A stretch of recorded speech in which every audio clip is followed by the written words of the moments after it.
శ్రీమాత్రే నమః.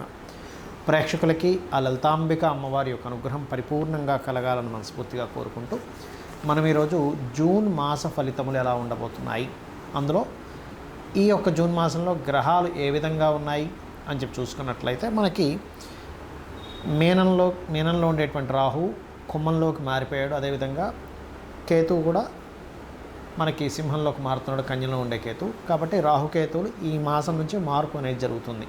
అదేవిధంగా శని మీనరాశిలోని, మేషంలో శుక్రుడు, రవి బుధులు ఇద్దరు కూడా వృషభ రాశిలో ఉంటూ ఆ యొక్క బుధుడు 6వ తేదీ మిథునంలోకి మారుతున్నాడు. అదేవిధంగా మిథునంలో గురువు ఉంటున్నాడు. గురువు దగ్గరికి చేరుతున్న బుధుడు 23వ తేదీ మరలా కర్కాటకంలోకి వస్తున్నాడు. అదేవిధంగా 6వ తేదీ నుంచి కర్కాటక రాశిలో నీచబడి ఉన్నటువంటి కుజుడు కేతువును కలుస్తున్నాడు.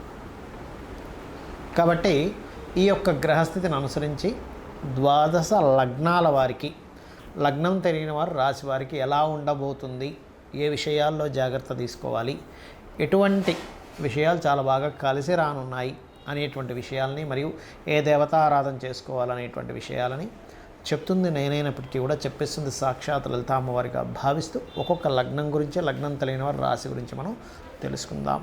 ధనస్సు లగ్నము, ధనస్సు రాశి వారి కనుక చూసుకున్నట్లయితే ప్రస్తుతం మీ యొక్క లగ్నాధిపతి సప్తమ స్థానంలో ఉన్నందుకు వివాహ సంబంధించిన విషయాలు, సామాజిక సంబంధించినటువంటి విషయాల్లో మీరు ఏదైతే ప్రయత్నం చేస్తుంటారో ఆ యొక్క ప్రయత్నాలు చక్కగా సఫలీకృతం అవుతాయి. కాకపోతే ఈ ద్వితీయ తృతీయాధిపతి అయినటువంటి శని 4వ స్థానంలో ఉన్నందుకు మీరు ఏదైనా ప్రాపర్టీ కొనుగోలు చేసేటప్పుడు కానీ, విద్యా సంబంధించినటువంటి విషయంలో నిర్ణయాలు తీసుకునే అంశాల్లో కానీ, కన్స్ట్రక్షన్ ప్రారంభించేటప్పుడు కానీ కాస్త చూసుకొని చేయండి. ఏమవుతుంది ఇలాంటప్పుడు అర్ధాష్టమ శని జరిగేటప్పుడు అంటే ఎస్టిమేషన్ తక్కువగా వేసుకుంటూ ఉంటాం.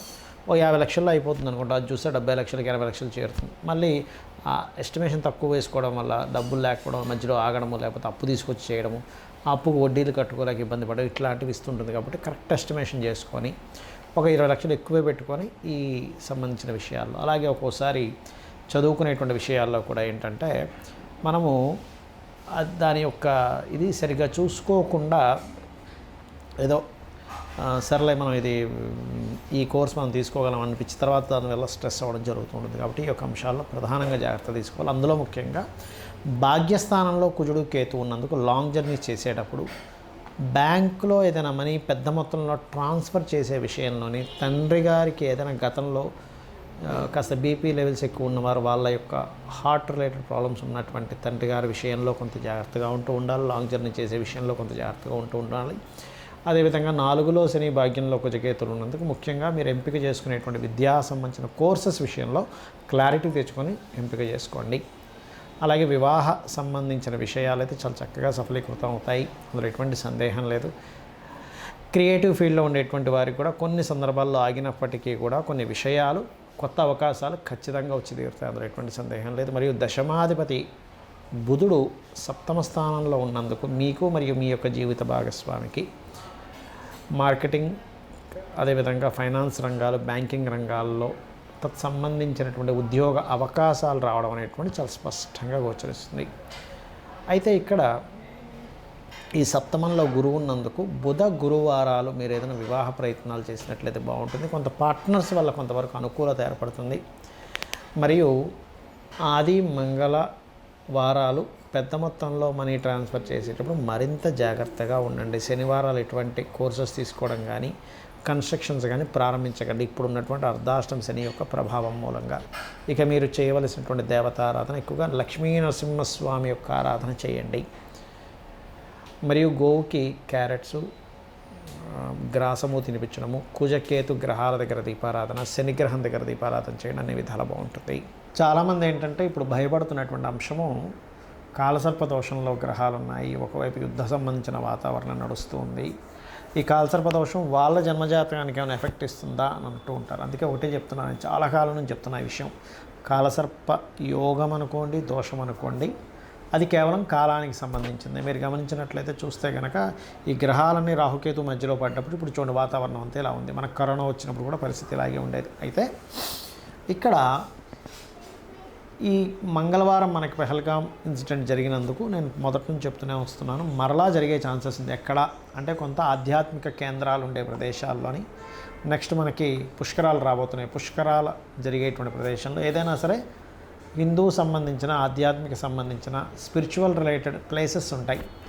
అటువంటి ప్రదేశాల్లో మనుషులు ఎక్కువగా తిరిగేటువంటి ప్రదేశాల్లో హైదరాబాద్ లేదా కేరళ సముద్ర ప్రదేశాల్లో, సముద్రపరంగా కొంతవరకు ఇవి కూడా వస్తాయని, అంటే కొంతవరకు అటాక్స్ జరుగుతాయని చెప్పుకున్నాం మనం. అటువంటి వస్తున్నాయి కాబట్టి ఆ యొక్క విషయాల్లో జాగ్రత్తగా ఉంటూ, ఇక్కడ ఏంటంటే గుర్తుపెట్టుకోవాల్సింది గోచార ఫలితాలు ఏవైతే ఉన్నాయో అవి 10 to 15% మాత్రం. అంతా కూడా మన జన్మజాతకంలో లగ్నం ఎలా ఉంది, ధనస్థానం ఎలా ఉంది, మన ప్రయత్న స్థానం ఎలా ఉంది, మనం ఏ డైరెక్షన్లో నివసిస్తే బాగుంటుంది, అదేవిధంగా మన ఫైనాన్స్ కానీ, కెరియర్ కానివ్వండి, వృత్తి వ్యాపార సంబంధించిన అంశాలతో పాటు వివాహము, ఇవన్నీ కూడా మన పర్సనల్ చార్ట్ బట్టి ఉంటాయి. అయితే ఈ గోచార ఫలితాలు జరిగేటప్పుడు మాత్రం ముఖ్యంగా మనకి ఇప్పుడు శని మీనరాశిలో ఉన్నందుకు అందరూ కూడా దక్షిణామూర్తి స్తోత్ర పఠనం చేయడం వల్ల శని యొక్క ప్రభావం అనుకూలిస్తుంది. ఇది గుర్తుపెట్టుకోండి. దక్షిణామూర్తి ఆరాధన మరియు కాలభైరవ అష్టకము, అదేవిధంగా గోవులకి పిడికడు బెల్లం పెట్టడము, వీటి వల్ల ఏమవుతుందంటే అకాలంలో వచ్చేటువంటి ఇబ్బందులు ఏవైతే ఉంటాయో ఇండియా మొత్తంలో మీరు ఎక్కడున్నా కూడా, ఎందుకంటే ఇప్పుడున్న పరిస్థితులు బాలేవు, మీరు ఎక్కడున్నా సరే ఆ కాలభైరవుడు దక్షిణామూర్తి ఆ సమయానికి ఒక స్ఫురణలా కలిగి మీరు అక్కడి నుంచి ఇబ్బంది నుంచి బయటపడతారు. సో ఇవి చేయండి. అదేవిధంగా ఇంకొంతమంది నన్ను అడుగుతున్న ప్రశ్న ఏమిటంటే, ఏమంటే కాలసర్ప యోగం లేదా దోషం మా జాతకంలో ఉన్నప్పుడు గోచారంలో కాలసర్ప యోగం కలిగినప్పుడు అదేమైనా ఎఫెక్ట్ ఇస్తుందా అని చాలామంది అడుగుతున్నారు. అది ఎప్పుడు ఇస్తుందో కూడా నేను మీకు క్లారిటీ ఇస్తాను. ఇప్పుడు ఉదాహరణకి ఎవరికైతే ఇప్పుడు చూడండి, ఇప్పుడున్న గోచారంలో మీనంలో రాహువు, సింహంలో కేతు ఉన్నాడు, కాలసర్ప దోషంలో గ్రహాలన్నీ పడున్నాయి కదా. ఇది ఎప్పటి వరకు ఉంటుంది? ఆల్మోస్ట్ జూలై మిడిల్ వరకు ఉండి, జూలై మిడిల్ తర్వాత కుజుడు బయటకు వస్తాడు. అలా 1 by 1 ఒక్కొక్క గ్రహం బయటకు వస్తుంది. అయితే నిజంగా వాళ్ళ పర్సనల్ చార్ట్లో రాహుకేతువులు కనుక కుంభ సింహరాశుల్లో ఉండి కాలసర్ప యోగం ఏర్పడితే కనుక ఇప్పుడుండే కాలసర్ప యోగం దానికి కనెక్ట్ అవుతుంది. అప్పుడు ఏమవుతుందండి, దీనికి ఏమిటి పరిహారం, అసలు దీనివల్ల ఏమవుతుంది అంటే సింపుల్, ఏమీ లేదు. మనకి చూడండి, ఇటు ఒక గేట్ వేసేసి మధ్యలో అందరి నుంచి వస్తే ఇటు కదలకుండా అయిపోతుంది చూసారా. అలా ఏంటంటే కొంచెం మనకి వర్క్స్ అన్ని స్ట్రక్ అవుతూ ఉంటాయి. అలాంటప్పుడు దానికి పరిహారం ఏమిటి?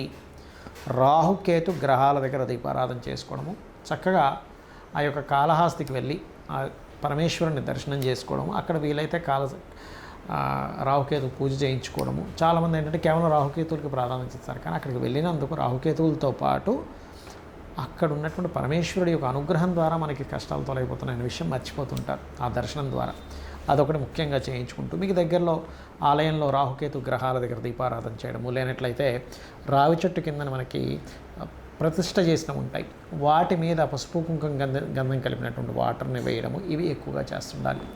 అయితే మనకి రాహుకేతువుల మార్పుల వల్ల ముఖ్యంగా మనకి జరిగేది ఏమిటంటే, కేతువు మార్పు వల్ల ల్యాండ్ రేట్స్ చక్కగా పెరుగుతాయి, బంగారం కొంతవరకు ఆగుతుంది ఒక దగ్గర.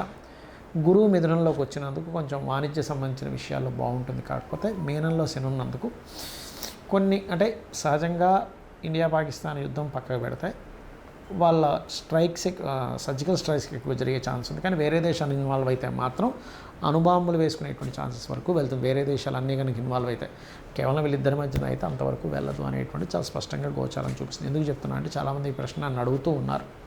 ఇదొకటి. అయితే పరిస్థితులు ఎలా ఉన్నప్పటికీ కూడా మీరు గనక దక్షిణామూర్తి ఆరాధన, కాలభైరవ అష్టకము కనుక చదువుకుంటూ అమ్మవారి ఆరాధన కనుక చేసుకున్నట్లయితే ఖచ్చితంగా అమ్మవారి అనుగ్రహంతో మీరు ఎటువంటి ఇబ్బంది లేకుండా బయటపడతారు. బయటపడాలనే మనస్ఫూర్తి కోరుకుంటున్నాను.